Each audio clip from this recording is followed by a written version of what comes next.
Hi everyone and welcome to Book Club with Bay. I am Bay and this is Bay. Say hi, Bay. Hey, Bay. And this is other Bay. Say hi. Hello. And today we're talking about Assassin's Blade by Sarah J. Maas.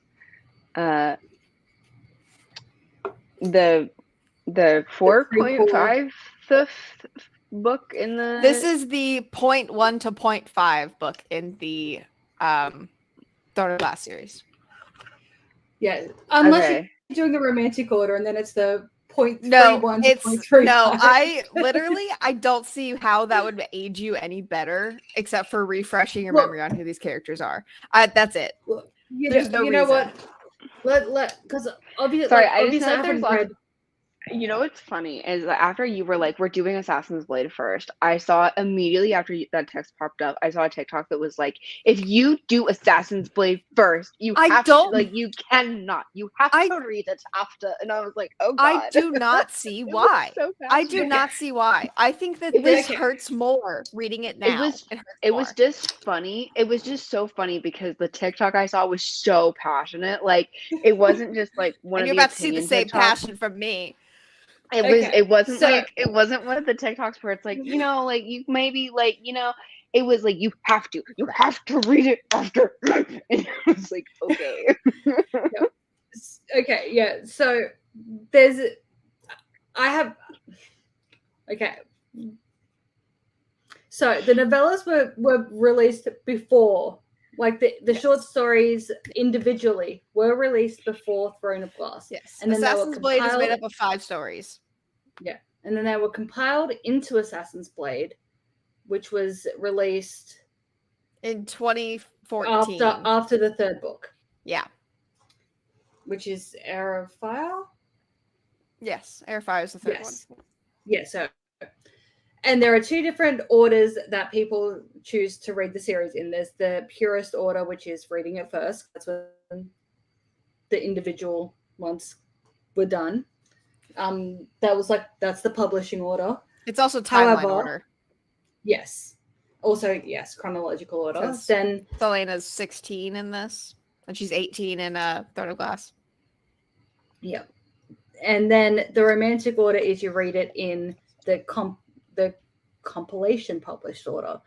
And obviously not having read Throne of Glass to Heir of Fire and whatever Queen of Shadows. So is the one after. That one. Yes. So not having read them, I don't have an opinion yet. However, I will say after I've read that, because I have seen some people talk about it in a non-spoilery way. Yeah. About how the first 3 books are her overcoming the trauma from this Assassin's Blade. Yes. Oh, then you have so. But that's why I think that you need to read this one first. And also, if you read this one first, you have no idea what's happening in Throne of you don't know what's about to happen in the rest of the books. You have no idea. So this is just like a cute little, really sad, silly little story about a 16-year-old assassin doing some shit. You know? Yeah. Well, here's my other thing is that in most cases, and I'll say that this is something that Addie and I have discovered with like an attempt at nonlinear storytelling. Like we've dabbled with it for like Blackwoods or whatever. Mm-hmm. And like, like fucked around and found out. I was gonna say and experimented and stuff like that. And I think that's something we've discovered is that in almost every case, unless there is some really hardcore intentionality to the non-linearness of a story on the author's part, and also this comes from like the writing point and the writing standpoint and from like just as a reader, read in chronological order. Yeah. Unless there's some clear authorial intent. I can think of 2, right? And it's like the published order is like out of chronological order in these. But then in one of them, though, even the author recommends reading the prequel first, which is stupid. And that one is Lux, right? So with Lux, the first book is Obsidian, I think. I don't know. They're all rocks. But there's the first one. Sorry. And then there's 1.5, although if you go to the Goodreads or anywhere else, it's listed as 0.5 because chronologically it's first. Except if you read that one first, it completely destroys the plot twist at the end of the first book. See, that's what I mean. If you read this one fourth, then you already know what happens to 2 characters. Well, that's okay. So here's the case, but here's the thing about Lux, though. Like, I'm gonna put it this way. To me, there are a couple different types of novellas. There are supplemental novellas that are just like, "Aw, it was fun." Yeah.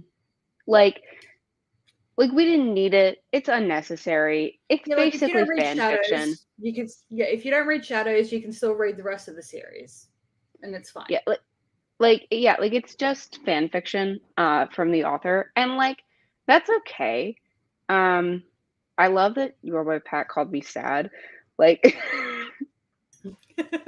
I know that's not what you meant, but it's funny. In context, it's funny. Hi, Skull Crusher. Thanks. Oh God, I hurt so bad inside because of this book series. But there are like a couple different types of novellas. There's like necessary reading, like you should read it, and then there's like, just supplemental, cute fan fiction, which I like. I'm not saying it's bad. I'm saying it's supplemental, and that's fine. So, and then there's the author wrote it after and intends to have you read it before, but it completely ruins the series. And stop it. So I think this is what she published online before she was like, "Oh crap, this might actually be good," and then. Yeah, no, but I don't think so because Throne of Glass is more juvenile than this. She wrote Throne of Glass first. That was her original. Yeah. I guess for want of a better term, the equivalent of Wattpad back in the day. Yeah, it was a Wattpad series book, and then she decided, I'm going to publish, so she took it all down, and then. Well, I will also throw this out there I'll say this about that, like her putting the short stories up online or whatever and then being available. That's not uncommon that like a lot of short stories are available elsewhere. So like Shifting Shadows by Patricia... it was Throne of Glass that was available first. Okay. It wasn't this, because I thought so too. Because what year was Throne of Glass published? 2000 and it was 12, I think. Oh, I can easily. I have Goodreads always open. Throne of Glass was published in 2012. Yes. Excellent. She is like, I think 5 years older than me. Yeah. And she started putting this up when she was 16. So when she was 16, it would have been, oh crap, what year was it when I was 16? It was 2005. So she started writing Throne of Glass in 2000. So it was up for a good decade or so before she took it down to make it a book. Publish. Yeah. So as far as how this novella is, you guys are going to think that it's just a silly, silly, silly little thing. It's not. Every single fucking character shows up again. Okay. They don't show up. They don't show up till that Tandem, but they show up again. Yeah. One of the things I was thinking though, like, because that's right, we got sidetracked and I didn't actually make this point. So with the romantic order, like reading order. Yes.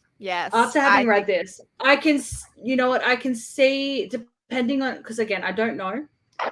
So I don't know how it is referenced, etc. Because like sometimes like you'll read a book, like for example, just trying to think of one. I'll go with Game of Thrones. Right, in the Game of Thrones, Ned Stark is remembering, like he keeps having flashbacks to when his sister died or whatever. We don't know the story. I imagine we will see that story later on. Yeah. So if it's that kind of referencing to the trauma and stuff, like then this could be like, I see now. I fully understand and comprehend it all now. It is. It's she references what gets her to Endovier very often. She references, what Arabin did, and she thinks that's Sam a lot and stuff like that, and you just don't know. No, Sam. God, dude. No, Sam. I hurt on the inside. She has so many love interests. It's not even funny. But it's and I was just gonna say, like, Sam. One thing about like starting off, and like I haven't read Throne of Glass yet, but one thing about starting off a character with trauma is it's much less annoying if we actually know like what happened. Like, and not just in like a first paragraph, my parents died of a car crash. Like, you've seen, I don't know if you guys have seen these TikToks, but it's TikToks where people are like, okay, and like, I don't know you. I don't care. Yeah, right. Like, I think that it's better knowing what got her sent to Endovier. That way you have, because you see, like I said, you'll see everyone again. Everyone will be on screen again. Also, how the even like Silent Master dude. Oh, well, not the Silent Master. You won't see him again, but you'll see the Silent Assassins. I liked again. him. I liked him too. How does the audiobook person say the healer's name from Assassin and the Healer? Oh, the Healer and the King. Sorry. Irene? Yeah. Good, because it's spelled Yrene. And I was like, if it's Irene, I'm going to kill myself. It's spelled what? So the thing is, even if you think it's a normal name, no, it's not. It's spelled Yrene. Irene. You know, it rhymes with her name. So Irene, yeah. Rhymes with whose name? Isn't she? Oh no, sorry. I misremembered how her name is pronounced now. Selena? Yeah. The first syllable. The first syllable rhymes with. Oh, yes. That. So yeah, the two first syllables rhyme. So yeah, Irene. Okay, that's fine. Because I can remember the first couple of times it was mentioned, I was just like, because I was distracted when that story started, and I was like, did I forget her name? And I'm like, no, this is a different character. It's okay. We'll get into I think it would be funny if like, at the beginning of audiobooks, they were like, these are all the names and this is how they're spelled. Like, still confess. Like, yeah. the author has to confess their sins. Like at the beginning of all that. Oh yeah, because also her name is Selena Sardathian. The names in this series are fucking amazing. I know. So ridiculous. But like, just wait. You hear her name and like you imagine it to be like with an S and then it's with a C and you're like, I'm not too mad. It's fine. You know that that time that Noah and I sat down and we took like normal names and we were like, how can we spell them in the worst way? Do you remember that list we made? Yes. And we welcome to Throne of Glass, ladies and gentlemen. Sam spelled normally. And we were spelling like our names with like the worst spelling. Like names like Justin. To be fair, everything is spelled phonetically, though. Like, for the most part, everything's very phonetic. We were spelling things phonetically, like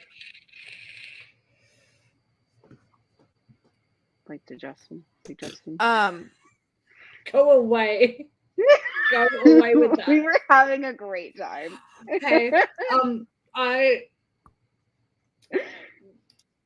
Just while we're on this topic, just really, really briefly. So I have the next book in the Blood and Ash series. Yes, I saw. Yes, I don't remember anything that's happened. It's a Midnight Sun. Guess what? Yeah, this one is Midnight Sun, where like we have like 12 minutes. I do not want to.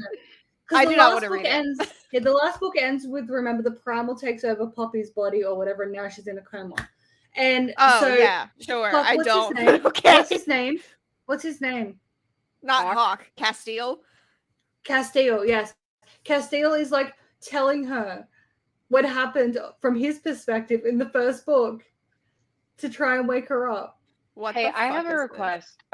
Since life is short and then you die, can we just like not? Yeah, but I have to show you guys something. Give me a second, because I want to have the comparison, because this is one thing that I have always actually appreciated from Jenny. So let me.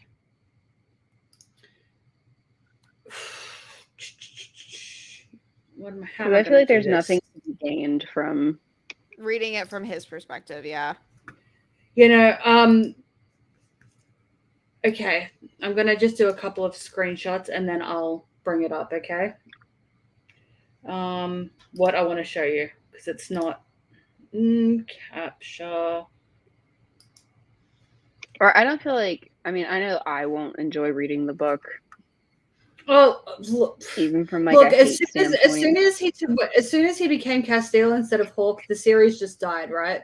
It started going downhill so fast. I don't want him to destroy Hawk for me, because he's already done it enough. That first book, I'm still so mad because that first book was so fucking good.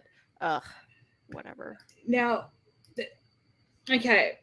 No, you know what? I can't, because I can't get it all in one thing. Okay, I'm just going to share one window and then we're going to go and share a different window, okay? Okay. So let's. Okay, so this is one thing I've always said that Jenny did, but she's got the pronunciation guide. Yeah. This is at the beginning of Half-Blood, and look at that. She's got Demon, that is nice. Ether, Hematoi, Apollyon, Agapimu, and Akasha. I have PTSD from this book. Yes, I know. Okay, so let's exit out of that now, and I'm going to bring up the pronunciation guide for the new one. Okay. Because is it that bad? I can't even describe it to you. Okay, all I can do is show you. Okay, I can only show you. What? How do you screw up pronunciation? You will see. I can't. Wait, there are no words. There are no words for what she has done with this pronunciation guide. Oh, can you load? I'm concerned. Okay. Table of contents map. Oh, the map's kind of cool. It's kind of like a 3D map, kind of. Okay. Present, share screen, window. So there we go. Okay, so that's just the map. It's kind of that is cool. That's neat. That's okay, you ready for the pronunciation guide?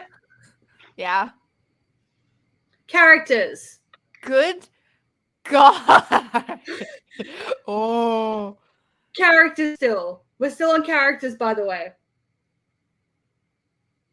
Characters NG. Now we're at places. She's thorough. This is not helpful though. This is too much. Yeah, I think so too. So place and now terms. Well, here's the thing. Remember this? I noticed also though that she's actually she's putting pronunciation guides in for things that don't need it. That don't need it. Embers. Well, do you really need a pronunciation guide for Embers? And Alistair Davenwell.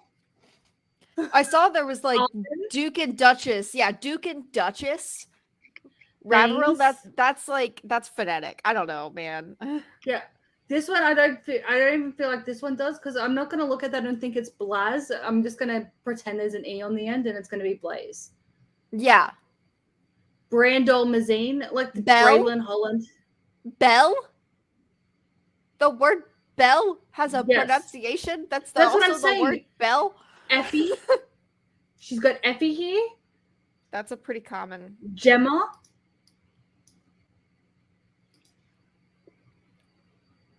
And then she's got Penelope twice, because one of them is Penelope and the other one is Penelope Balfour. Just in case, fucking right. Her name is Penelope. Yeah, we've got Rain, Rolf, Rune. Just in case you don't know how to say that is an actual word that exists in the English language. It's fine. Mac.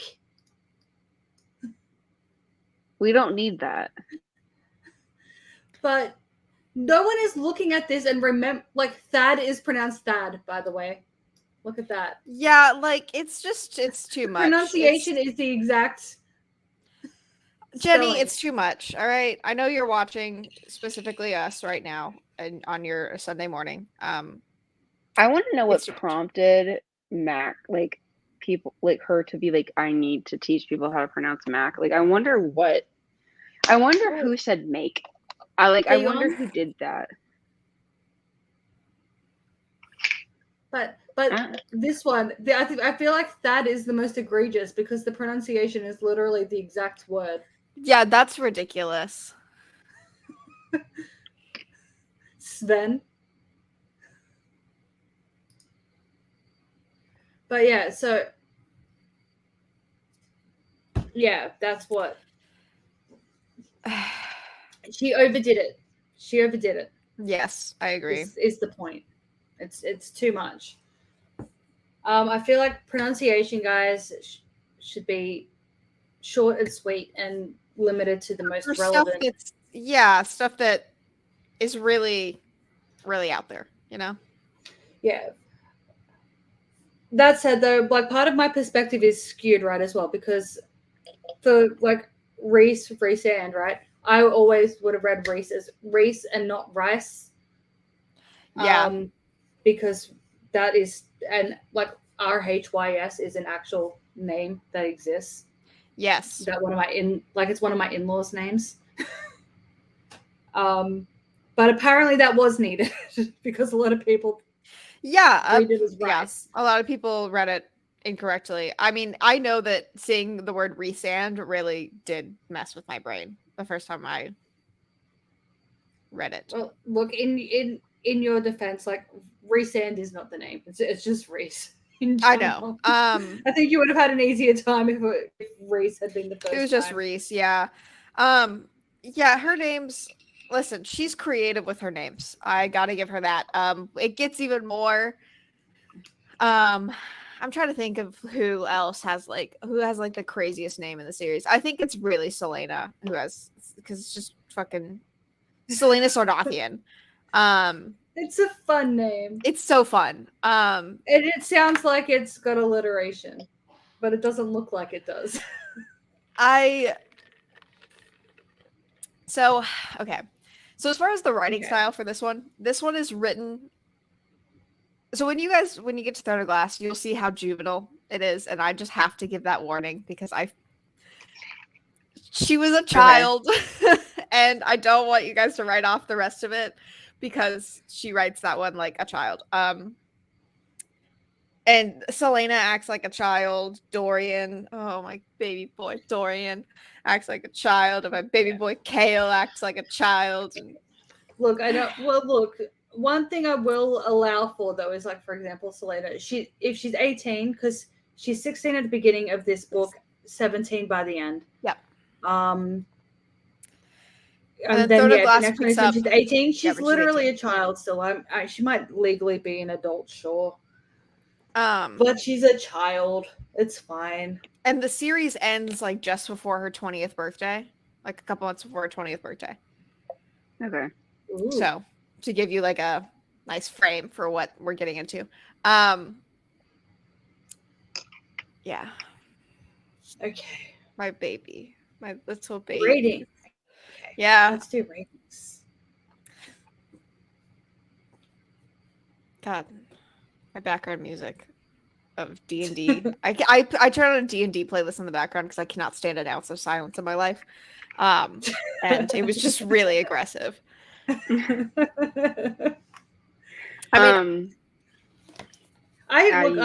go first.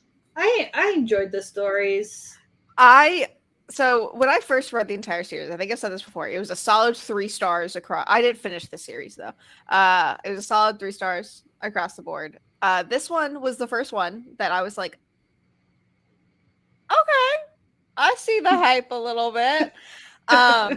So I gave this one 4 personally. I like it. I think it's cute. I would love to reread it now at the end of the series so I could really make myself hurt, but I read it after Throne of Glass, so I didn't even read it in the fucking order I preached. But to be fair, I'd already read all the way up to Empire of Storms. Yeah. But yeah, I enjoyed it. Some stories more than others. For me, I typically like, I prefer collections of short stories / novellas less than full length books. Yeah. So like, it was good. I liked it. Yeah. One thing I like about that, because I'm the same, where I typically enjoy the full books rather anthology than books less, right? The one thing that I think helped with this one was it was effectively like just one long, it was one story, but it was multiple stories. Yeah, it was among the one story. They were all linked and subsequent. Like, it wasn't just a bunch of haphazard random stories. Yeah, it was all a year of Selena's life. And really all this is the love story of her and Sam. The very tragic love story of her and Sam. That's what the purpose it serves for me, because out of everything that happens in this, it's mostly her referencing. It all comes back to Sam. It all comes back to Sam. It's all referencing, like, the references later are about what happened to Sam, what Arabin did to Sam, how much we hate Arabin for what he did to Sam. Mm-hmm. That's what you get most of. Like, the characters become super fucking important. Like, Irene ends up being one of my favorite characters in the series. Which is wild because she's only in 3 books. But, you know. But I love her so much. But it was when I read this, the Assassin the Healer was my least favorite. I thought it was the most useless of all the stories. So, I don't know. Yeah, what was just so I'm recalling correctly, right? The Assassin and the Healer was effectively just like she meets Irene. She meets Irene and teaches her how to not get raped and then leaves. And then is like, here's the money to go to the tour, which is the big like healer school in the world. Oh, that's it. Yeah, that's it. Okay. Because so I guess that's more or less just setting up whatever her role is later. Yeah, do we want to talk about the world building? Because sorry, speaking of the healer school, because like I think now we've experienced 3 different SJM worlds. Yes. And I think we should talk about it. Yeah. So we'll start with like the first one we went into, which was ACOTAR. So ACOTAR was presented to us kind of like very stereotypical medieval fantasy. Yeah. We're in a teeny little village, and there's a mysterious wall, and then you get across the wall and it's still like an estate castle with like a laird and like another village, and then eventually we see cities, but like very traditional fantasy. But except flushing toilets. Listen, that's all of her series. They're flushing toilets in this. Fair. There's showers in this. Honestly, though, I'm not mad. I'm not mad about it. I'm never mad about like flushing toilets because, like, same. I also don't want to have to explain where people pee. Yeah. Like, I don't want to have to explain that either. And it's your world. You can have flushing toilets if you want to. You know what, though? I do respect the high fantasies that just don't address the issue at all. I would not just headcanon. Yeah, I think I would just not address it. Yeah. Well, she does like to have people vomiting, and they have to vomit somewhere. So God, I know. And she likes Feyre having watery bowels. So. Yeah. For some reason. I'm not gonna lie. I didn't pick up on any of the watery bowels until I saw No, I literally just shut it out. Which was weird to me, right? Because it was like Zoe Redbird constantly having IBS. And irritated also shit out of me. And I'm not gonna lie though, watery bowels sounds so much worse than her saying IBS. Yeah. My IBS is acting up. And I missed it. It just went yeah, same. So I guess that's a testament to how good the story is. Sarah's writing is that it just went. I didn't notice watery bowels. The only reason I know it existed was because of people bitch about it on TikTok. Yeah. And then and then Crescent City is and then urban. also sorry. I was gonna also say, and then with ACOTAR, we have the Fae. And it's like everything is Fae. Yeah. And human. And like you're presented with older Fae, like Selkies and stuff like that, but it's all like under the umbrella of broader Fae, like is the situation. Okay. Crescent City kitchen sink kitchen sink urban fantasy. I would like, is it a fantasy creature? Yes. Okay, we have it. Yeah. I love kitchen sink urban fantasy. It's like kitchen sink urban fantasy is like my jam. I love it. Well, yeah. So it's Mercy. Well, it's other fantasy series I like too. Yeah. I really like kitchen sink fantasy. They make me happy. And there are different degrees of kitchen sink fantasy. Like there are some that like are like kitchen sink, but like only for like spoopy, scary skeletons. So like undead things. So like demons, vampires, ghouls, stuff like that. And then there's just like really like everything in the kitchen sink. So this is like everything. If it exists and it's a fantasy critter, it's here. Which makes sense considering the world that it is and considering that it is the hub. Sort of. So it makes sense. Yeah. And it is also very modern. And I was kind of thrown with the world building, honestly, because I was expecting more of world building. I will say that is one thing that Addie should have warned us about. Huh? That there was there none? I didn't know. Well, because the thing is, I don't have fresh eyes with this. There is no world building. Yeah, there isn't really a lot, but then also like I feel like as well, like I went into Crescent City expecting more, you know, like tra-la-la. I thought I warned you guys that it was urban. No, you warned me that it was. So you warned me that it was urban fantasy. I was expecting it to be high urban fantasy, more like Blackwoods. Oh, not like we have nightclubs. Well, and party girls. But I wasn't expecting it to be like internet, but like the same word. And I wasn't expecting it to be the exact same words for every little thing and like absolutely except for nothing. And then the only thing that she's like, we can't have that is voicemail. Like voicemail, audio mail, and she's like, that's it. That's the world building. And I was like, huh. Oh, I loved how she went like with old people speak for like the internet though, because it wasn't the internet, it was the interwebs. Yes. Listen, I'm not gonna lie, I kind of did like that bit. I just love her books, okay? I there's only so much I can do. And then and then this one. This one is like apparently she didn't do anything.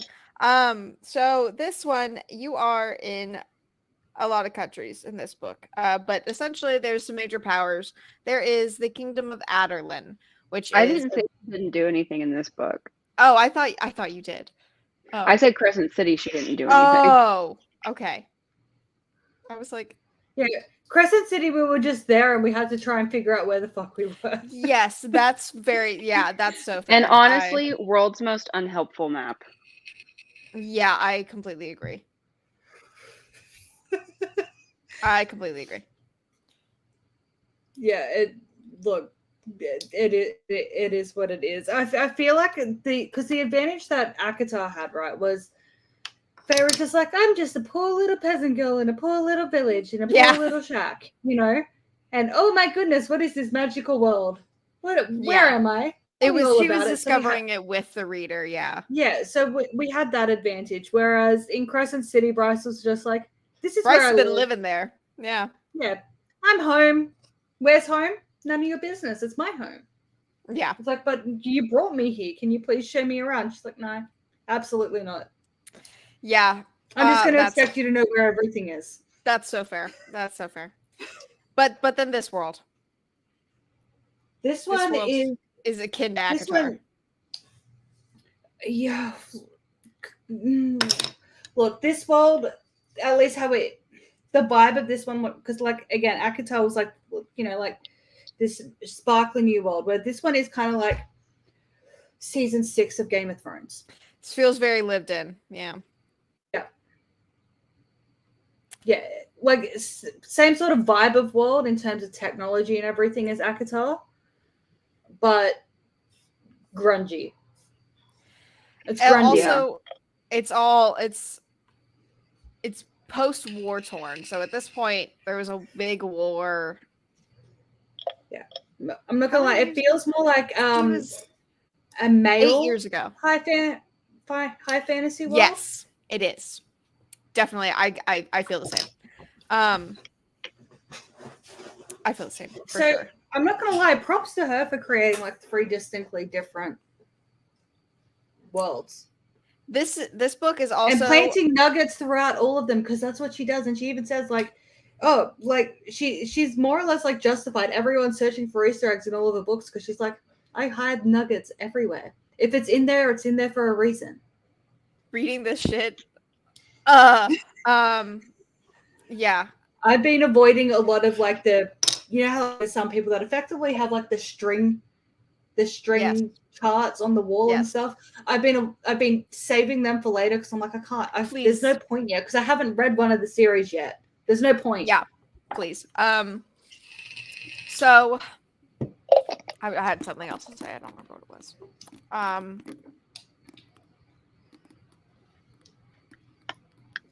Like, I don't know. This one, this one was a really big war. Yeah, this one we don't get as much of an introduction as we do in Akatar, because again, this is Selena's world. This is where it's lived in. She has lived in Rifthold, the capital of Adarlan, for 8 years at this point. Yeah. However, it's not as jarring as it is in Crescent City. No. Because she's still kind of showing you around. Mm-hmm. Whereas, Bryce is just like, no, absolutely not. I just expect you to know what everything is. Yeah. Shall we character? Yeah. I guess we shall. Selena Sardathian is our protagonist for this leg of the series. Okay. I was going to say, I know you guys already know that someone named Aelin exists. Aelin is a future person that you'll just see. Aelin's a future protag. But right now for this leg, it is Selena Sardathian, assassin, Adarlan's assassin. She is 16 and killing it. So she's been training as an assassin since she was 8? For 8 years now, yes. Since she was 8. When Arabin found her and took her in. But Arabin, Arabin's supposed to be like really hot, and I didn't really fully realize that. So I'm How do we spell his name? Arobynn. Right, ARB. Arobynn. Arabin. AR.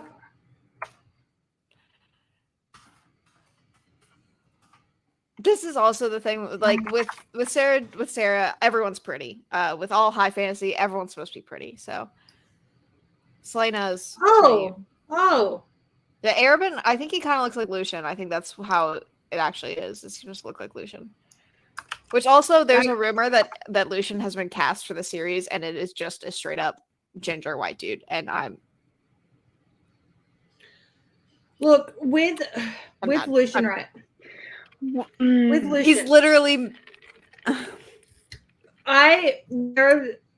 This is a debate happening. Oh no! It's not Helion.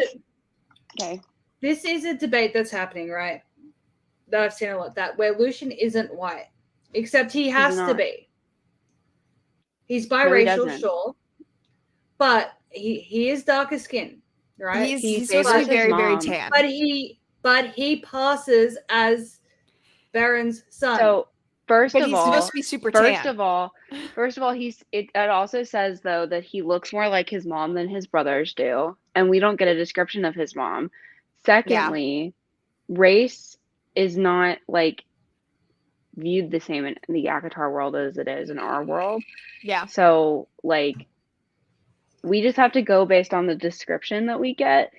And he's not described as tan. He's described as brown. She uses the word brown. That's true. True. He is brown. He is not white. I don't know who white baby that is, but it's not Lucian. Yeah, I don't know. Anyways, so Celaena, she's the best assassin, and she's an internationally renowned assassin. That's the best way to describe it. And she's like, I'm just a 17-year-old girl, and I like shiny, pretty things and nice dresses. And that's just her. And then we have Arabin, who's her master. He is the king of assassins. He's a guild leader. He's Arabin. I don't know. Then there's Sam, he's like 17 or 18, and he's also an assassin. Sam Cortland. He is Celaena's first love. Very cute. So she's like the best assassin they've got. Sam's like he's like number 2. Yeah. Yeah, he's the second best. Yeah. They at the beginning of this anthology do not like each other at all. Whatsoever. It's bubble. Mm-hmm. And okay, but I'm gonna she doesn't like him. That's the way we can phrase it, because we have the standard "I've been in love with you this whole time" thing going on. From I've just done a share for Arabin. Yeah, he's supposed to be. I know. When I found that, I'm not gonna lie. Look at that one. I know. When I found out, like, because I didn't even think to look up Arabin's fan art. That one makes me feel gross, though. That one makes me feel gross, but those first two. I like two, that one. I like that one. So Arabin's like that. He's like late 20s, early 30s is what Arabin's supposed to be. No less creepy, because he is really creepy with Celaena. In my head, right? I'm not gonna lie. Before this, like this is the first time I thought, okay, maybe he's not 40. Yeah, he's supposed to be, I think, around 30. Okay. But so that means it'll be a while before you see him again. That means that he took her in when he was like 16. No, it's not 16, 22. Yeah. Early 20s. Yeah, when he was young. Okay. Those are the major players. I guess I just always imagined him like getting her when he was like mid-30s. Because he has to be old enough to be the king of assassins, right? How old is... But... Oh, you're right. You're right. He is 37 right now. I was wrong. He's 37 in this. That's still younger than what I was. Yeah, and then he's 30. Yeah, he's 37 right now at the beginning of this book. I'm not gonna lie though, the freaking whiplash of this dude, right? Because like at the beginning, right, it's like he's like my father.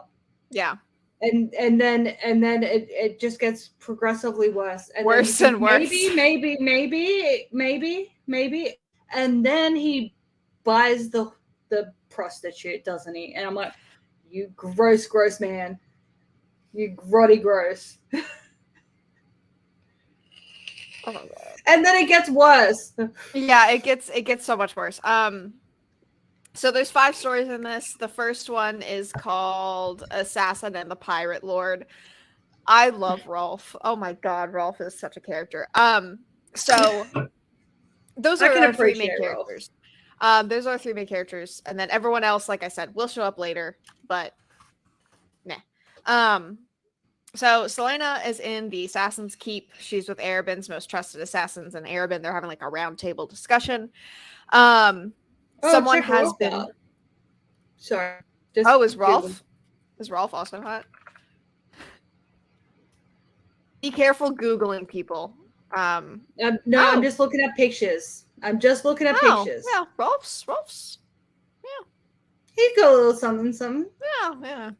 He reminds me of at least this picture of him, right? It reminds me of that guy from CSI, the biracial dude that's like, like he's light black, but he's got blue eyes or green eyes or whatever the hell his eye color is, like, and it's really, really striking because of the contrast. That's what this picture has, and I'm okay with that.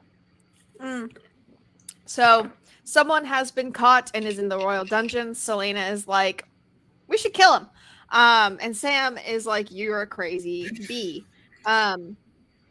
They're disgruntled to lovers. They never boy. Arabin's second is also dead. Yeah. 2 months later, Selena and Sam are meeting with Rolf, Lord of the Pirates. She's snooping through his stuff, and Sam is like, please stop. Exposition that no one knows who Adderlin's assassin is, except that she's female, which is a continuity error. Why is that continuity error? Oh, that is a continuity error. In the next book, everyone's like, Adderlin's assassin's a girl. Yeah. Rolf shows up. She's masked to keep her identity hidden. She's very ostentatious and arrogant. Rolf, your pirate killed our guys. What's up? Yeah, so that was one thing that now that you mentioned the mask, like I realized that it's pretty much only in the first story, I think, because apparently like she's always worn her mask when doing assassiny things or whatever. It's like it's not a full. It's like a here, and it's down, and it's more or less to hide. Part of it is to hide how young she is. Mm-hmm. Yeah.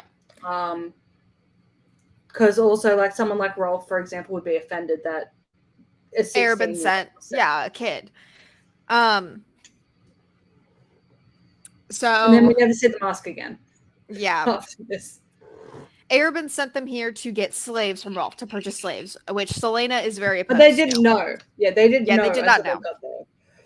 So Sam and Selena talk about the meeting later. They're also confused about the slaves. At dinner, she continues to be sassy. Magic has been gone for 8 years when Adderlin rid the world of Fae and conquered Terrasen.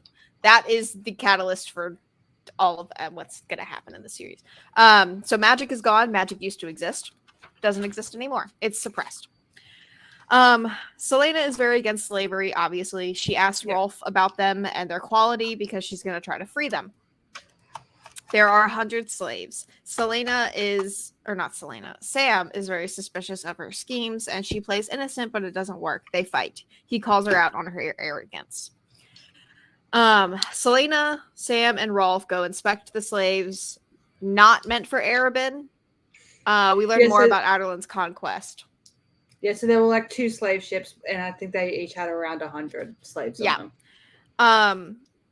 So we learn more about Adderlin's conquest and how they've yet to finish in Eelway, which is a country that will become super important. My God. Eelway, it annoys me because I don't like the character that's from there. Next book. These slaves are for Adderlin instead. Some of them will go to the salt mines in Dovier, which is just exactly what it sounds like. Sam's mother was sold as a child to a brothel, and she is dead. So this is all striking a nerve with him. They fight after because Selena is a rabid animal, which is true. Selena is a rabid animal. She tells him she's freeing the slaves. And he's like, I'll join you. So where are they at the moment? They are at the inn, I guess. I don't really remember. No, what location? Like what? They are in Skulls Bay. Okay, because sorry, I just brought the map up because obviously, like, I wasn't looking. Is this even on the map? Yes, it is. There it is. Okay. Yep, I'm good now. Okay. Because I just want to actually see where she tracks in this series of books. Yeah. She will. I don't know why it did not occur to me to look up the map. What is wrong with me? She goes. You'll see everywhere. I've actually never seen the map. I have the book right here. I could just open it. I was so confused. Like, I was like, where are we going? I'm dumb. This one's a bigger map. Oh, this is a really cool map. There's Eelway, Fenhair. Okay, that's Rifthold. Yeah, Skulls Bay is down south along the same coast as. Oh, also, guys, there's a mountain range called the Rune Mountains, like Rune Dannon, Crown Prince of the Valbaran Fae. You always have to say it like that. Well, because that you have to give him his proper title. Yeah, I would like. Sorry, Addie, you're about to get a notification. I am paying attention. I just got an idea, so it's just like that right now. Okay, that's okay. I apologize. Oh, the map is so different than the one that's in this book. Oh, really? Show me. Hold yours up. Oh. Okay. I guess it looks like yours just has more shading. It has more shading. Detail. It has more detail. That's where Morath is. Oh, okay. So much more makes sense now. So much more makes sense. I've never looked at it, and I read through an entire war. It's fine. Okay, so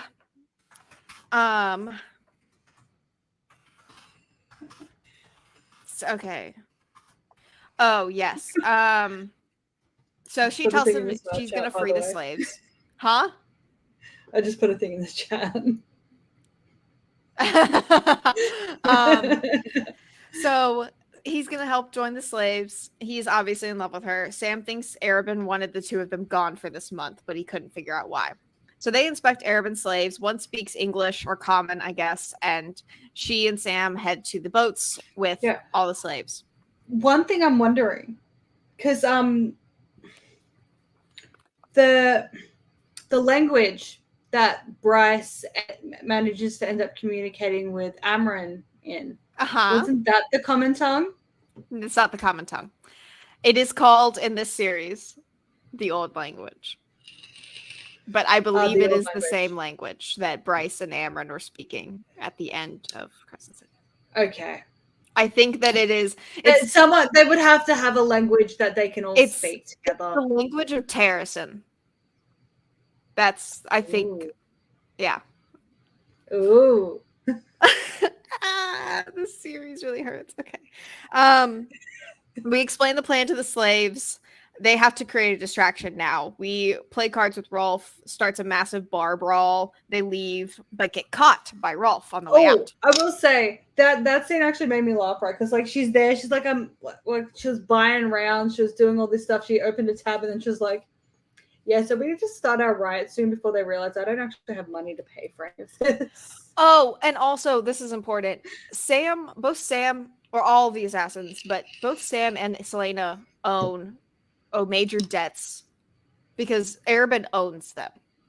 Like they're not his employees. And all of their training, effectively they're charged that like they have to pay for. Yeah, to pay it back. Don't. Yep. So effectively, so he takes a cut of all of their stuff. Yeah, but then also continues to do things to rack up their debt. Yeah, they're effectively indentured servants. Yes. We fight Rolf. He seems to recognize her. But I think he's shocked because she's a child. She wins and runs. He catches her as the slaves escape. They fight again. She gets him to sign papers swearing he's ending his slave trade. And Rolf, when they will actively prevent further slavery. He hates her. She just cost him an innumerable amount of money. So he loathes this from now until the end of time. Yes, and not just that, but again, she's put him in a position where he will also continue to be making enemies for forever as well, because again, she's forced him into pledging to not only not participate in the slave trade, but to actively prevent it. Yep. So that was the assassin and the pirate lord. Next is the assassin and the healer. We've already kind of recapped it, but we'll do a bit more detail. But I'll do a little bit more detail. There's a woman staying at an inn. Two people watch her, Irene and Nolan. She's never named as Selena, I don't think, in this. She might be, but it's supposed to be. She is. She is, because when we go to her head. That's right, because we're also in Irene's head. which is because these books are third person limited. Yeah. The perspectives are gonna get really crazy, guys. They're gonna get real crazy, but they build up. So in this book, it's mostly Celaena, and the next one it's gonna be Celaena, Dorian, and Chaol, and then the one after that, it's still Celaena, Dorian, and Chaol, and then we start slowly adding people with every book. So in this one, it's mostly Celaena. We also get Irene, and then at the end of the last one, it's also. Do we actually even focus on either of them in that last scene? Sometimes she goes completely omniscient. I think that last one was completely omniscient, where it was Arabin and what's his face.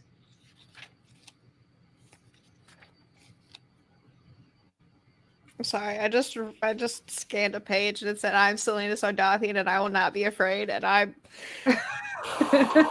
guys. No, it's Celaena after it's Celaena. Oh well, there's Arabin and Farron talking. Yeah, which you won't see. Yeah, Farron I think she's just omniscient. Sometimes she'll go omniscient.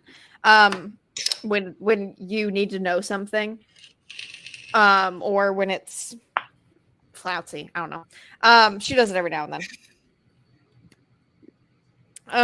Okay, so Irene is stuck working at this inn. She does not like it. Celaena hates it. She has been forced to go here as punishment for what she did with the Pirate Lord. Exposition about how the world is struggling because of the King of Adarlan. Arabin also beat Celaena when she got back from Slaver's Bay. She's been fighting people for funsies. Sam is not here. And she beat her to a bloody pulp. Yeah, and meanwhile, Sam was screaming, "Stop, stop. I'll kill you. I'll fucking kill you." But she doesn't remember that's what he was saying. Oh, also, the one weird thing about the series, they don't say the F word, they say Redding. And it gets really obvious. It's so bad. Okay. So Irene stares at Celaena and she's like, "What the heck is this?" Irene's mom had magic. That's important. Irene gets robbed. Celaena kills them. So first aid is done. She's a healer. Celaena can tell her mom was one as well. Celaena is like, "You should pursue your dreams." And so Celaena gives her a shift. I will say though, that I'm not gonna lie though, that scene between the two of them, she's like, I'm gonna run through some self-defense with you, right? So like, because those men weren't just gonna rob you, they're gonna do other stuff too. So like, let's do some self-defense. So they train for about 6 hours, right? Yeah. And then Celaena's like, "Okay, well, like, let's put it to the test then." And she sets her up. Yeah, Celaena's a bitch. And Irene succeeds though, and she goes, "See, I told you could do." I'm like, yeah. So I'm sorry, she's not taking. I know. She's not winning a fight after like one training montage. No, she's not. No, she's not. Listen. I hated Irene. I was like, "Why are you here? I don't give a shit about you. Get off my page." And but like I said, she's one of my faves now. So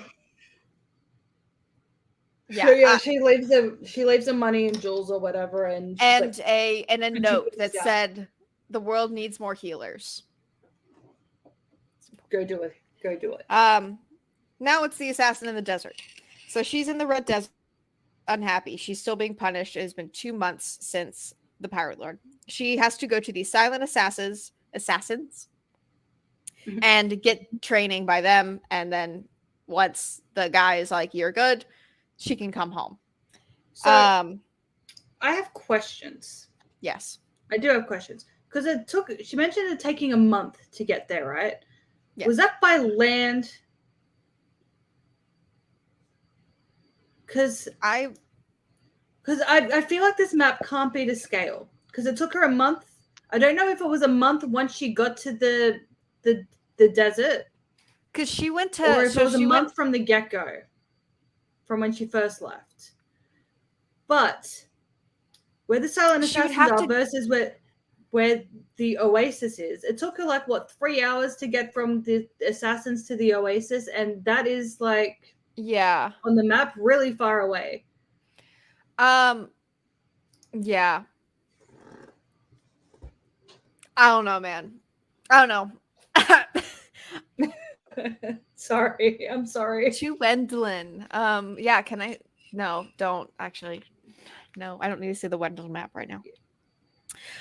So a woman intrigues her. Her name is Ansel. Oh, Ansel. She'll be here for a month, as Selena will be. Reminder that Selena is famous. She misses Sam. Flashback to Arabin beating Sam and Selena to bits. We learn about a Lord Barrick that is public enemy number 1. He serves the King of Aderlin. Master's son is into her, makes her think of Sam. Training starts. Boring. Fucking Sarah J. Maas loves her training. She loves it, doesn't she? Have you seen the chick on TikTok? I'm pretty sure it was on TikTok. She did graphs of how many days each character spends training before their first battle. I would love to see. I have not seen that. Yeah, I would love to see if I can find it, and I would love to see Selena's. I will see if I would love to see it.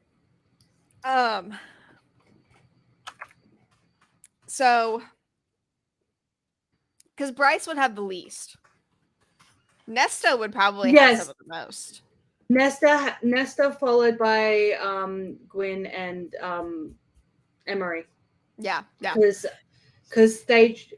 they joined, I think, within 10 days of her starting, of Nesta starting. But she had the longest. She had like 192 days. Otto, I swear. Goodness gracious. Okay. Sun does not speak. So they are the silent assassins for a reason. They don't talk. So Lord Barrick attacks. Nothing happens though. Ansel and her take a 2-day trek. Yeah. Ansel and her take Michael.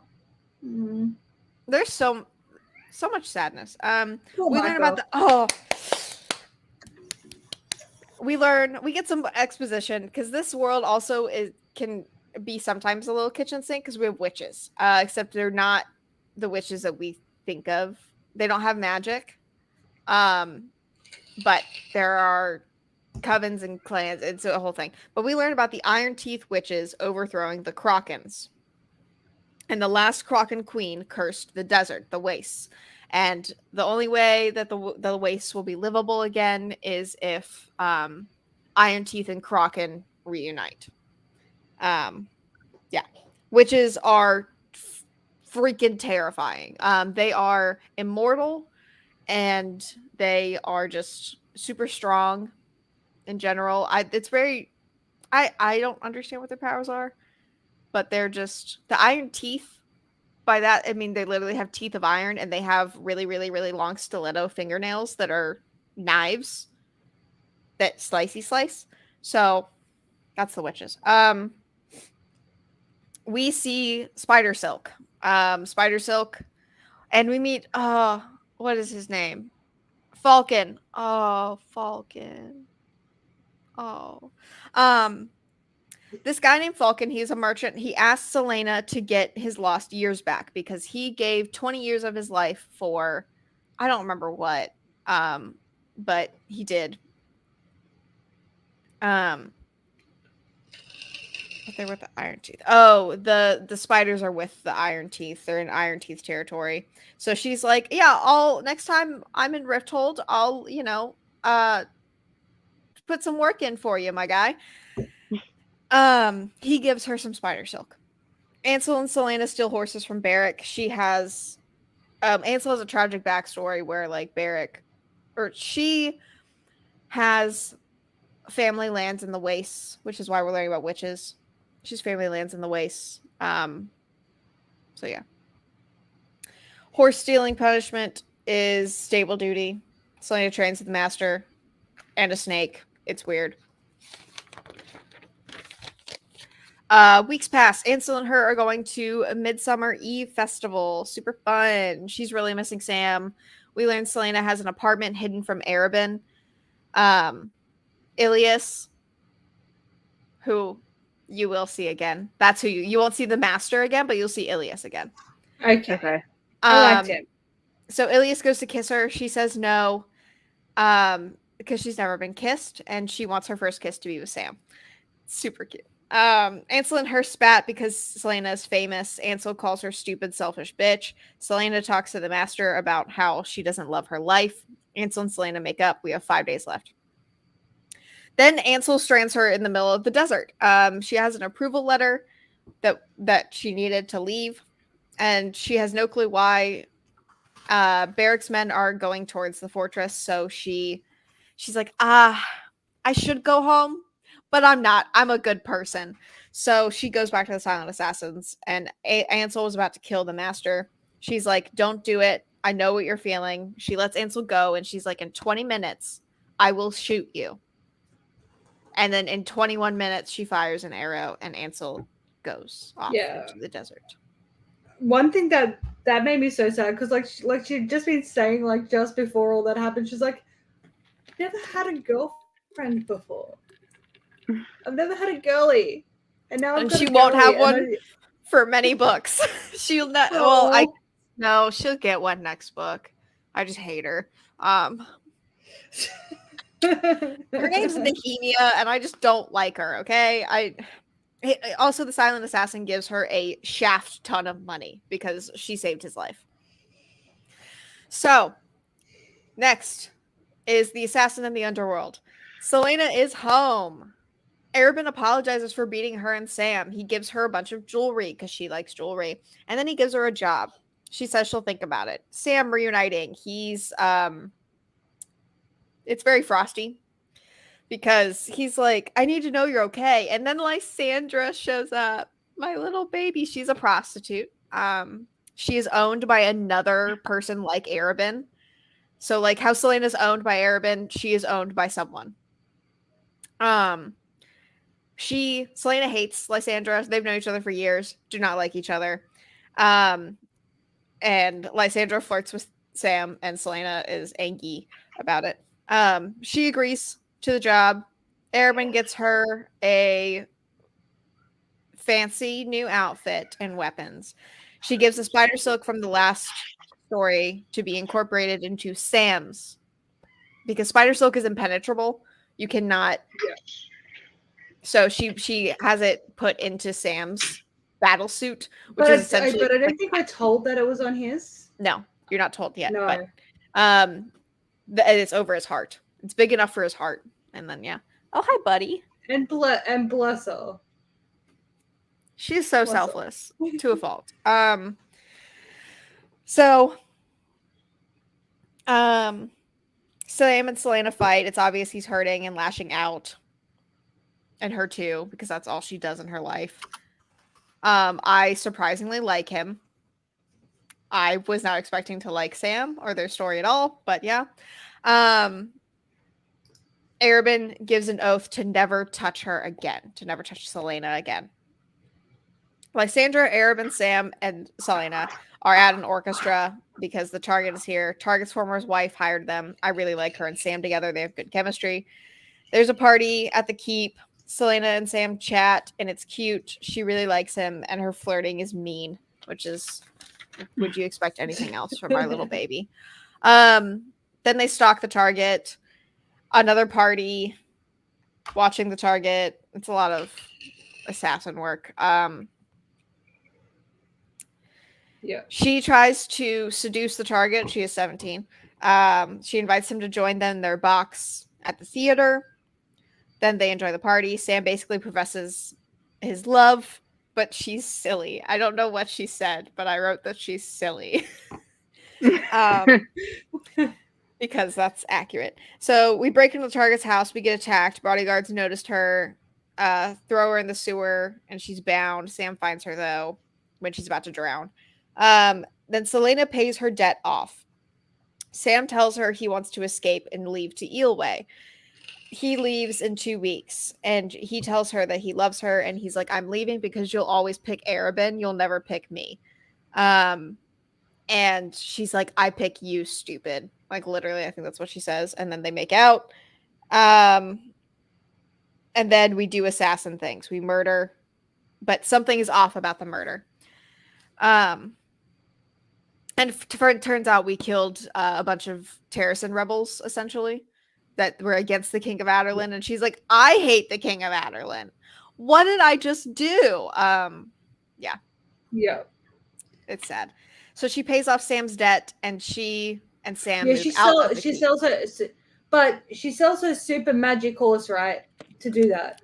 Yes. Yeah. And Arabin is like, that's excellent, because you know what, like, I'm so broke now because all that money that, like, those giant crates of gold that you gave me, yeah, I used them to buy the whore you hate. Yeah, I used them to buy Lysandra. And I just, he bought her virginity. Yes, yeah, that's. And then in the next scene that we see him in, like, he's still with her, and it's just to taunt her. Lysandra is about the same age as Selena. Yeah, it's not creepy or anything. Oh, it's so creepy. But also, you're not supposed to like Arabin. You're not supposed to like him anymore. Yeah, I guess it's true. I know, but it was jarring because at first, like, you feel like you were meant to like him. Well, because Selena did when she was 16, and then he beat her half to death, and she was like, "Oh wait, I don't think I like him anymore." So, but her and Sam move into her apartment. And oh god, I wrote down like the titles, and it's the Assassin and the Empire. Adarlan is an empire. And I wrote down, I'm scared. And it's the first thing is After. It's called After, and it's Selena in a prison wagon. 11 days earlier. It's been a month. She is spying on Arabin at the orchestra. Still hates Lysandra. Sam said, "Don't wait up." So she's like, "Damn it!" Goes after him into the slums, and he's in the fighting pits because that's how they make money. Because they're pretty destitute right now. Because Selena used all her savings to buy him and her. Yeah. He promised he wouldn't fight. They agree one more contract, and then they will move to another continent, to Wendlin, probably, because that's the continent closest. But there's also a continent. This argument was so funny though, right? Because he's like, "We need to leave, because you know whatever," and she's just like, "But I won't be able to have pretty things if I leave." Yeah. But also, Selena, if you sold your mountain of jewelry and your mountain of dresses, maybe you'd have enough money to leave, Selena. But she wants both. She's like, I want my cake. I want to have eaten my cake and still have had it. I am accustomed to a certain lifestyle, and I will stay there. And gotta give it to her. All right. So they go to the keep to make amends with Arabin, because in order for them to accept any contracts, they have to be right with the guild. He wants them back. So she buys them out of Arabin's guild. Buys them out of their guild membership, essentially. And so that way they can accept a contract. And it's the rest of her savings. They're literally so broke. So Sam gets him a sketchy contract to kill the biggest crime lord in Rifthold. They're like, "We're forever, babe. We're endgame." Sweetheart. She agrees to the job. It's gonna be tough. He gonna take one target, she'll take the other. She gets home, and Arabin is on her couch. Oh my gosh, we are almost done. We're at the last page and a half. Arabin is like, "This contract is a horrible idea." He's like, "Does Sam know the truth about you?" What truth could that be? I don't know. He tells her he loves her, and it's very creepy. It's very much pick me, choose me, love me energy. She tells him to leave. And she has like this weird thought process during that scene where she's like, yes, she's like she's like, "Look, he the father, he wants to be my everything, my father, my brother, my lover." Yeah. And I'm just like, yeah, it is weird. Look, I was in the supermarket. I was buying dinner stuff when that was, and I dropped, like, when that came out. I dropped. Luckily, it wasn't a glass jar. It was a packet of rice, I think, and I dropped it. I'm like, I was not expecting that. Because but she's not wrong. It's gross. Yeah. He has I know that they're not related, but he has like this incestuous obsession. He does. It's very. Listen, he'll get his due diligence. Don't you guys worry. He will get what is due. He will get what is due to him. She tells him to like fuck off. I'm done. All that. He tells her when he's scared. Oh my god. So her and Sam later chat, and she's like, "I'm just so scared of everything." I'm like, she's 17. She is a child, and she's been through so much in her poor little life. And he tells her when he's scared, he says, "I am Sam Cortland, and I will not be afraid." Oh god.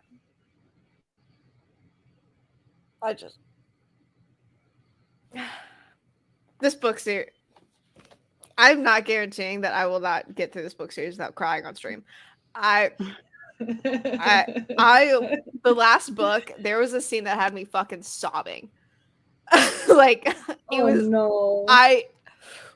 Man, okay. So assassin stalking stuff, they have an I kill people crisis because they're like, are we bad people because we murder people? And she's like, I can't tell him. She has an I can't tell him I love him crisis because she can never tell anyone she loves them. And then Sam went off to go do his murder. She's at home. He is not coming home. Arabin is on her couch. Pacing all night. Yeah, and he says, I'm so sorry he's dead. His body went to the keep. And we go see it, and he was obviously very aggressively tortured. And he is unrecognizable, and she describes him as slashed and broken, and it's really fucking sad. Arabin is getting revenge, and he's like, I'll get revenge for you, Selena, my baby, my love, my life, my boo. She sneaks out of the keep to get revenge herself, so she barrels through a window and straight into a meeting. She's doing great, but gets smoked out. They knew she was coming. She's in a dungeon, next we know, and Arabin's second set the whole thing up, apparently. She's in the royal dungeon, and she is just resigned to whatever fate that's gonna come for her because she Sam's dead. Oh, that was one thing as well. Because like her and Wesley, right? That's Aaron's bodyguard dude. Yeah, remember his name. Yeah, they've had conflict this whole book, right? This whole book. Like more passive aggressive conflict than anything. But she's like, Wesley hates me. Yeah. I'm not his fan. But then you could did she kill him or did she just beat him up? Wesley? Or whatever. Yeah, because he tried. She just beats him up.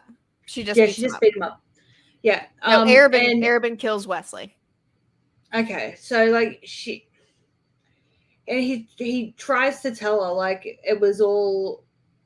I can't remember what the exact words were, but he tried to tell her something, and it flashes back, and she realized, but she doesn't let herself actually complete the thought. But as soon as it flashed back to what Wesley was saying, it was like he was like trying to say like, Arabin's setting you up. That's what he was trying to tell her. Also, Lysandra is 19. She's 18 or 19. Okay. Not much better, but I was curious. So then we have Selena's trial. I don't remember if the King of Adarlan is here. Yeah, he does it. Yeah, he's the one that does it. So the King of Adarlan is here. I don't know. She might actually see Dorian. Dorian is the King of Adarlan's son. He's Prince Dorian Havillard. So he might be in this room. But she is charged with every murder that Adarlan's assassin has committed, even ones that she didn't actually do. Just that were rumored for Adarlan's assassin. She is sentenced to life in Endovier's salt mines. And then we find out that Arabin set it all up. And he set it up so he could rescue her, which is disgusting. Yeah, so she was going to be executed, right? Yeah. And until she was just like, you make sure you better kill me quick. Like, like, fuck you type thing. That's the only thing she says in the whole trial. It's like, you better make it quick. Yeah. And he's like, you know what? No, absolutely not. You're gonna go be tortured, a salt mine worker, and we are going to make sure that you live to a ripe old age. Yep. Yeah, she would go into Dovier and she would not crumble. And one of the last lines is, "My name is Selena Sardathian, and I will not be afraid." But she struggled to get it out. Like she's like sobbing in the back of a prison cart, and it's just very sad. She's completely, actually, she's not completely broken. She is just very, very, very sad. She's about, yeah, she's very sad. It's quite the depressing end. Like, you're glad that it's just a prequel novella. Because it's pretty freaking It's so much worse. It gets so much worse. No! So much more sad shit happens. Yeah, but that was Assassin's Way. That is the story of Selena Sardathian before the events of Throne of Glass, which Throne of Glass starts 1 year later. So she's 18. Yeah. She's 18. Yeah, she's 18. So yeah, I cannot find this graph. I probably only saw it, like, I saw it within the last week, but you know how TikTok works. Like, you can't, I don't know what to search, right? Nothing I'm searching is coming up. So I'm looking through my watched videos now, and there is so much. And I don't.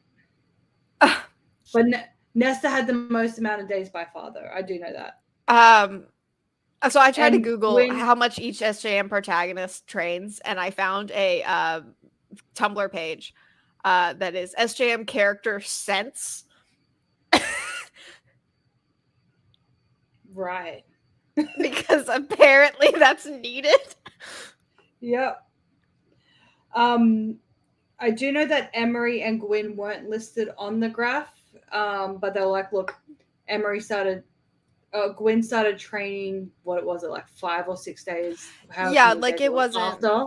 Yeah. And Emery started training 2 days after Gwyn did. We can just copy it, that's fine. So, but I'm pretty sure Nesta was like 192 days. That's a lot.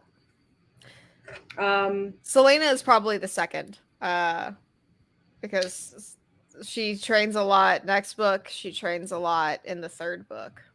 Yeah, I think it was before their first thing, because like Feyre, I think, had 30 days or something in that regard, but it was like before their first actual need to use it, not their total training.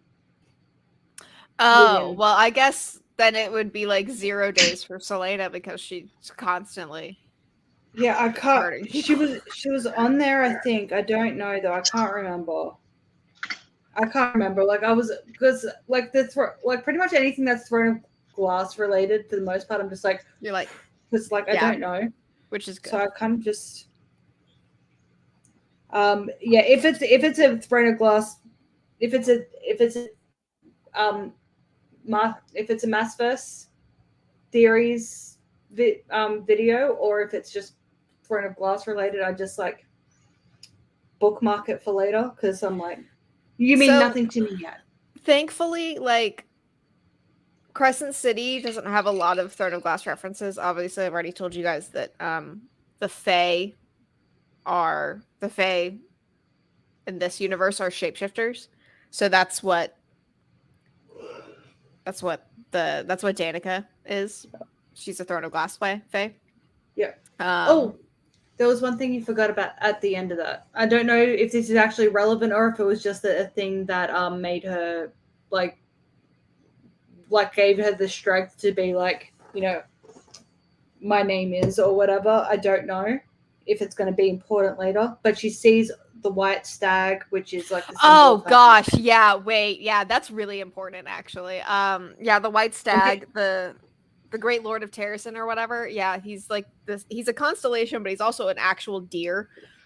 He's like, I on the cover. He was killed. Yeah. he is like the pride of Terrasen, and he's a symbol of hope and all of that good stuff for Selena. You will see him a lot. Oh, excellent. Okay. Because it was immediately after seeing him, I think, that where she found the strength to say she was not afraid. Yeah. Yeah, I think, like, I don't think she ever explicitly says it in this, but you get the vibe that, like, her goal is, like, she just wants to go home. That's all. So, yeah, that's her. She wants to just go home to Terrasen. That's all Selena wants in her life. Which, fair. Yeah. Fair. Like, I have lived in the exact same suburb my whole life, so I can't imagine what it'd be like to have some, like, random king decide to displace everyone. Yeah, because the king of Outerland conquered Terrasen 8 years ago when magic was disappeared and all that good stuff. So where is this king from? Tell me. So, like, who is this king dude? We don't get enough about him. Do we like the king of Outerland? More? Yeah, like, what? Tell me about. Like, the fuck is his deal? You'll learn. Okay. You'll learn. You'll learn everything about him. Fine. Where is it? Like, where is Adeline? Like, where Adeline? Where did he come? Where did he come from? Where did the king of Adeline come from? Yes. Like, I don't know. He was a prince, and then he became king. I don't know. Yeah, I know, but it's not on the map. So where? Aderlin is on the map. Where? It's where the words Great Ocean are. It's right to the left of that. Where's Aderlin? Oh, there it is. Okay. Yep. Very I'm sorry. I didn't. There's the Rune Mountains. Yes. Is Rune in Crescent City with 2 N's? No. Oh, 1. But it's obviously a reference. She doesn't do anything on accident, okay? Nothing is by accident, I know. Everything is, like, and she even said, like, yeah, no, everything that you think means something. Yeah. Yeah, like, every single fucking character in here comes back. It's ridiculous. But yeah. So we get to see Betray Bitch again. Ansel? Yes. Yes, you will see Ansel again. She's only in, like, really one book, but you'll see her again. Okay. And you don't really get to talk to her that much. Oh. Like, they're busy, okay? Everyone's really busy when she comes back. Look, I have like really mixed emotions about her, right? Like, and I know, like, so Selena does too, right? Because, like, you get it, Queen but of the Waste. Also, she becomes Queen of the Waste. That's not a big spoiler. Because, like, you get it, but then her also and the witches like, do not get along. You didn't have to slit Micah's throat, though. Yeah. Like, there were ways around it. Like, all she had to do was tell, like say to, like, the Silent Master, like, yeah, by the way, my family brutally murdered.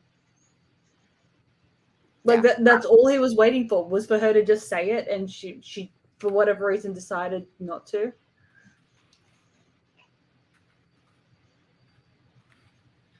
Bad choices. If you just don't if you don't tell the obvious truth, you end up slitting your boyfriend's throat. Okay, it's rude, and we don't need to do it. Life lessons from Book Club. Life lessons. Just tell the truth so you don't slit your boyfriend's throat. Yeah. No. Look, one thing I think that this was good for reading first as well was it just gives you short snippets of introduction to the world. Exactly, and that's because starting a high fantasy book can be hella overwhelming. And I really don't see any point of reading it between Heir of Fire and Queen of Shadows. I will let you know when we get up to Aaron. Yeah, like let me know what you guys think if you think that you should read it there. But personally, I don't see. Yeah, I can let you know. You couldn't have stopped me from reading Queen of Shadows the second I finished Air of Fire. Like, I wouldn't have stopped for this. So. Well then, so cliffhanger or intriguing or both? Oh. Like that. How does Air of Fire end? Hang on. Oh, no, it's intriguing. It's intriguing. Yeah, it's not really a cliffhanger. She doesn't really do cliffhangers in this series. Which I can appreciate, because especially like if you're reading when published. Like, yeah. No, she pretty much wraps up what happens. Oh. Well, I mean, the thing about like a good cliffhanger is like a good cliffhanger comes after the story's over. You can think of like, I don't know, a good cliffhanger is like, we're done with like this story, and then we like soft start so next story. Yeah. The like second book. Cliffhanger. The second book. What is the second book called? Crown of Midnight. That ends in one of those. That ends in one of those. Oh, my Mercy check-in. So I've already finished. I've already finished this series. You did finish called. So what I am doing to prepare for book club, other than the notebook filled with notes for the series. Yes. Well, that's already done. So yeah, right. So I'm reading the Mercyverse, which I did not realize that there were 20 books. There's a lot.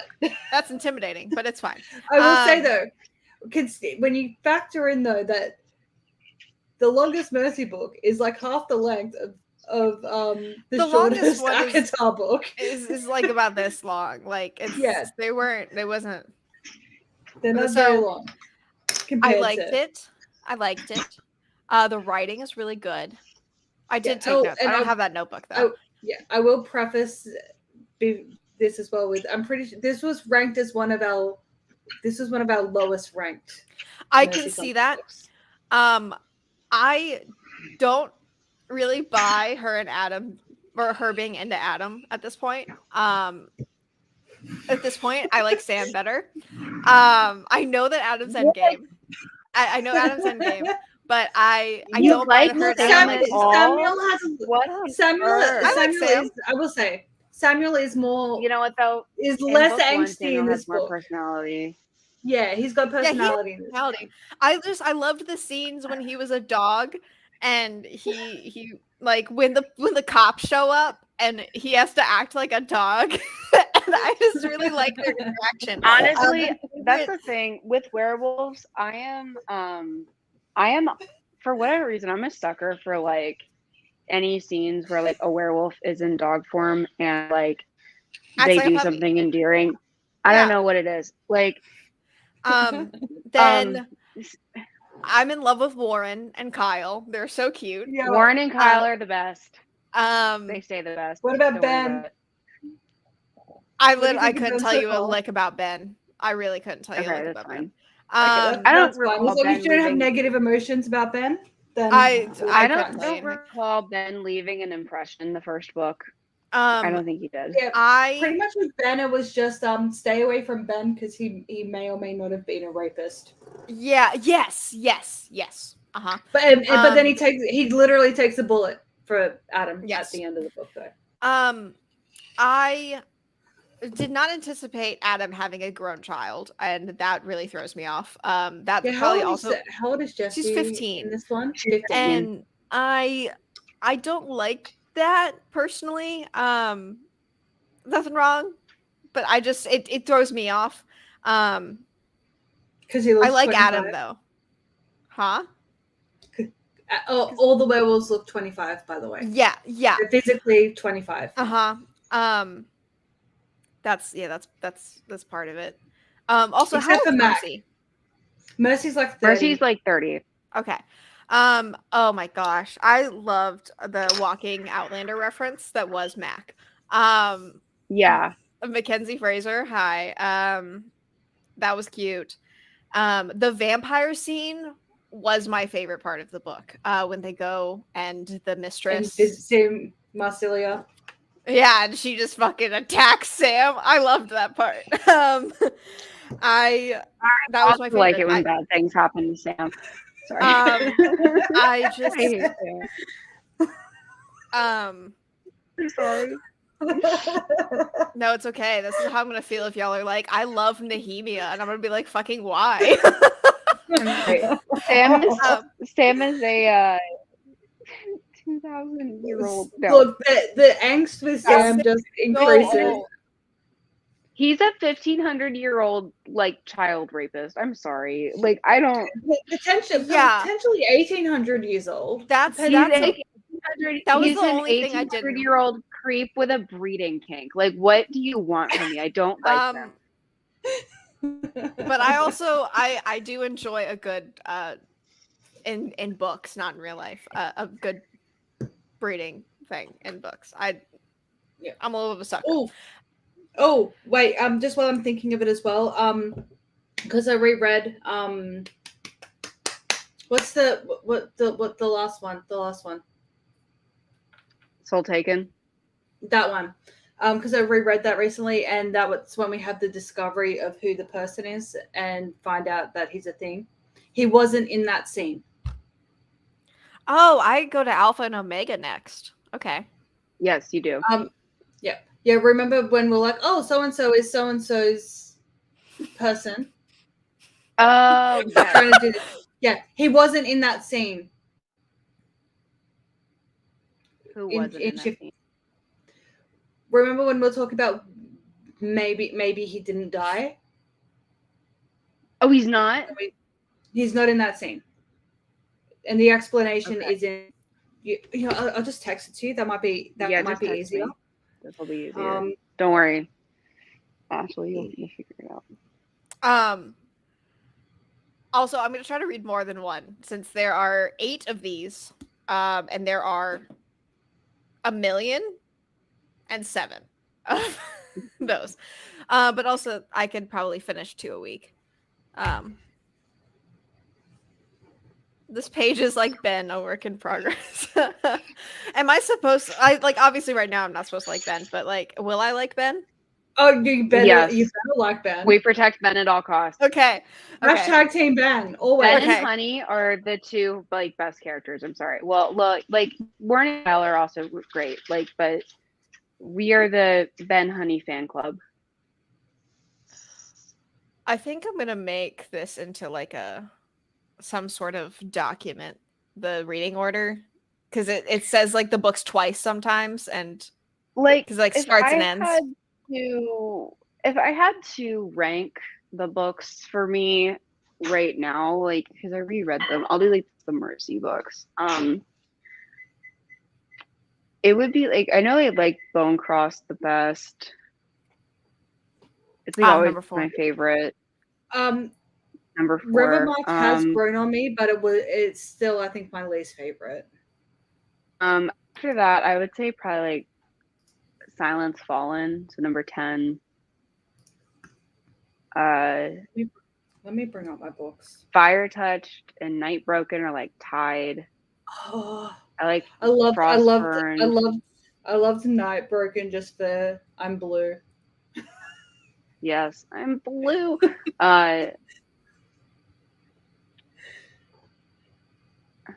Riverbark is good. It's still my least favorite. It's okay. You may or may not like Rivermark then. I like it more and more. I like it more each time I read it. No, I like Storm Cursed more than Rivermarked. Smoke Bitten is low. It's low because it's like Adam's just sad the whole time. That's boring. Yeah, but who the bad guy is fun in Smoke Bitten. It is fun, but I cannot handle like the Adam sadness. But Wolf in that one is like No, the Adam stuff overrides it for me. Really? Soul Pagan, I need to Wolf reread. carries it for me. It doesn't carry it. Oh, Wolf. I don't think we really. If Wolf is in Mooncalled, we don't really have any. I don't think. Okay. Wolf is. He's not. Wolf You're right. He's not. Wolf is Bay. And then. He is. I love him so much. Mooncalled is above. No, Bloodbound's above Mooncalled, and then like.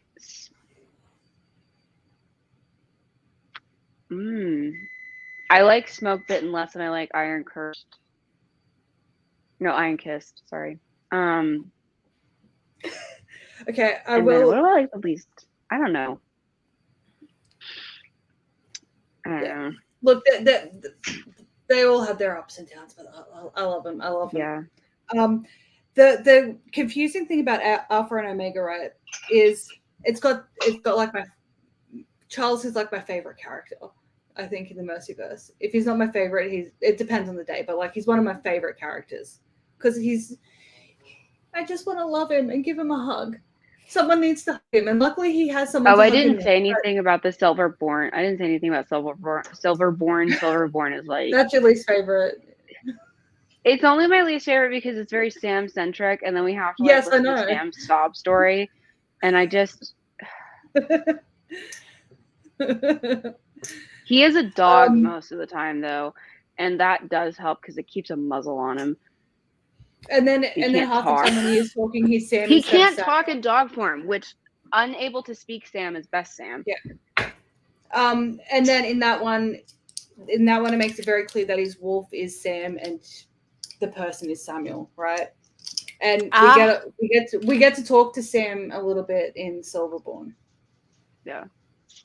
Yeah. So right now, I believe her and Sam's romance more than I believe her and Adam's. That's more what I feel. That's a fair call to have for Mooncalled. That's a fair call to have. I have a feeling, just knowing how Patty writes romance, that you're not really gonna wind up totally buying Adam and Mercy. Cool.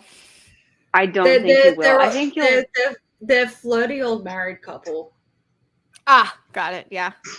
And I'll be honest, their progression, like in the next book, they don't spend like any time together. They don't really work together in any meaningful way throughout the series. And then they just kind of then they're mates. Are together. Like pretty much. Having reread it a number of times, like I buy it enough and it's okay because there's not an emphasis on their relationship and it's genuinely a subplot. But if it was any more than it is, it like you don't really buy them. Adam is not in the books very much, to be honest with you. What do you think of Zebald Adalbert Smatter? Oh, he's fun. He's fun. He remains fun. He does. He gets some books he's grumpier than others. That's fair. I don't know. He's grumpy and we love him. Oh, I did in my notes. I did write down. I was like, "Hi, Stefan Salvatore." Oh, which brings me to another thing that's sort of glass related. There is a person named Lorcan Salvatore. So you get a Salvatore, guys, and he's really hot. And he's grumpy, so would it be fair to say, actually, now that I think about it, that Adam is frequently either away on business, wherever the fuck, going ahead of Mercy, and like, don't worry, we're gonna go chew people up first. Yeah, it'll be fine. And then getting kidnapped. Book he's the most in. Then Silence Fallen, I think is the book he's the most in. Okay. And they're not together. He has a perspective. He has a perspective, but the reason why he has a perspective is because they're separated. So they're just they spend the first and last chapter together. Okay. Sorry, they spend a sentence in the first chapter And then they send the last chapter to go. I already knew that I wasn't going to be in this series for the romance. Yeah, it's definitely not like doing it. You're in it for the plot. You're in it for the plot and the side characters and Ben, and eventually Will. Oh, honestly, a book that doesn't have like, because some of the later books only have Ben in for like a scene, and it's sad. It's sad. And then there's some books. Which is the one where he's what is it? Is it Frostburn? Frostburn, get a lot of Ben. Frostburn Storm Curse has a lot of Ben. Yeah. There are a couple books that have quite a bit of Ben. Ben's fun. I will say as well, like, because I hadn't read any of Alpha and Omega until it was after Frostburned. I know that, and then started to read. And there's a character that comes over from Alpha and Omega in Frostburned. Oh yeah.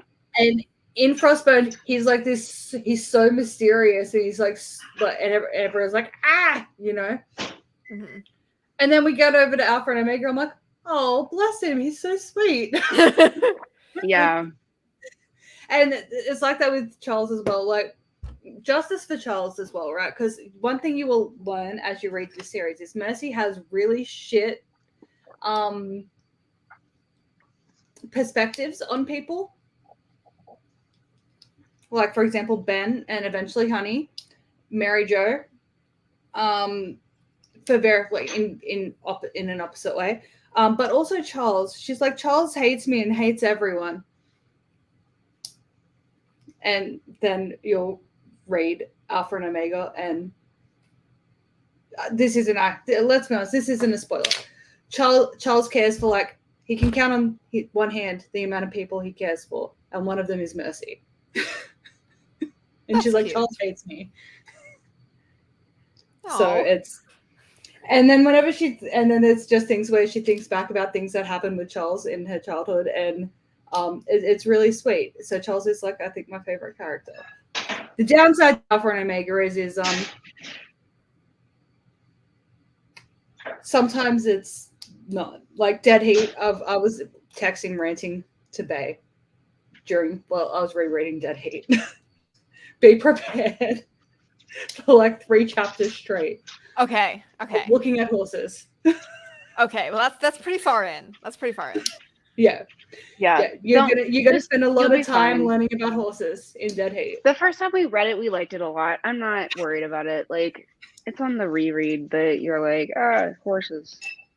I was excited. You're just like, I've read it. I'll skip it. Yeah, it's fine. Anyway. But I'm excited. I'm glad you liked Mooncold, because if you like Mooncold, then the odds are you'll like the rest. But that's Assassin's Blade. Yes. With our cute little Mercy check-in at the end. Yes. Yep. And so we will be doing Throne of Glass next. Which I think Throne of Glass is and this isn't like because it's bad. I think it's just my least favorite. Okay. That or Air of Fire. Might be Air of Fire, actually. I might like Throne of Glass more than I like Air of Fire. Yeah, I think this is one of it's but it's okay. Just gotta get past this hump. It'll be fine. Okay. Bye.